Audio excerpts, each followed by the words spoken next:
Ya este es el sexto video sobre introducción a la filosofía de la religión. Las narrativas propiamente son narraciones, es decir, expresan narraciones, construcciones sobre hechos que han sucedido y que pueden ser ideados, ficticios o pueden ser hechos recordados. Pero ojo, ya sean recordados o entre comillas reales o ficticios, pero siempre hay algo de ficticio en la narración, siempre hay algo de construido. Inclusive si está en la memoria es flexible, es como una plastilina, no es una cosa rígida, dura, no es como tener unas fotografías en un archivo y guardarlos en un cajón y se sacan y ahí están las mismas fotografías. No, la memoria va deformando el recuerdo, y empezamos a olvidar cosas y a privilegiar cosas, a dar primacía a ciertas cosas allí más que a otras. Por eso los recuerdos no son iguales, así sean varias personas que comparten un mismo recuerdo. Cuando hacen esas reuniones de graduación después de 15 o 20 años de haberse graduado y todos empiezan a recordar cuando se graduaron, cada quien recuerda cosas distintas. Hay gente que tiene mejores recuerdos que otros, hay otros que no tienen buenos recuerdos, hay otros que han olvidado todo porque no querían recordar. Y hay otros que más bien recordaron mucho porque les emocionó eso. Entonces también tiene que ver el recuerdo y la construcción del recuerdo con aquello a lo que nos apegamos en ese recuerdo, lo afectivo. Entonces eso sería la narrativa, o sea, todo ese relato de hechos que están contenidos en una ficción, en una elaboración o también en una memoria. Pero también están los relatos y los metarrelatos. Los relatos ya entendemos que son recitaciones, ¿no?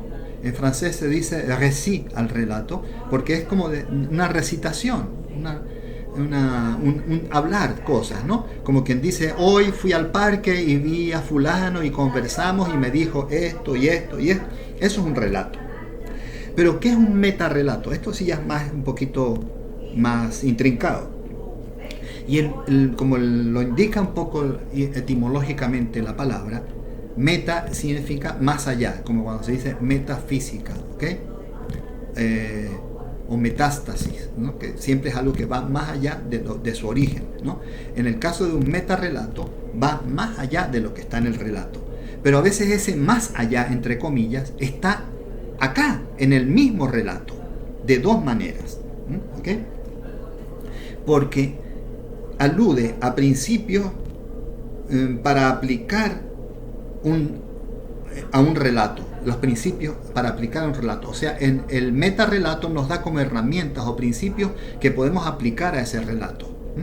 Y cuando nos dice, vino un cerdo y rompió las flores, lo que nos dice el metarrelato, no veas en el cerdo simplemente el animal cerdo, sino a todo ser humano o animal que es salvaje, que es duro, que es inculto, que es grosero, etc. O sea, el cerdo es un símbolo de un tipo de persona o de un tipo de animal o de un tipo de conducta.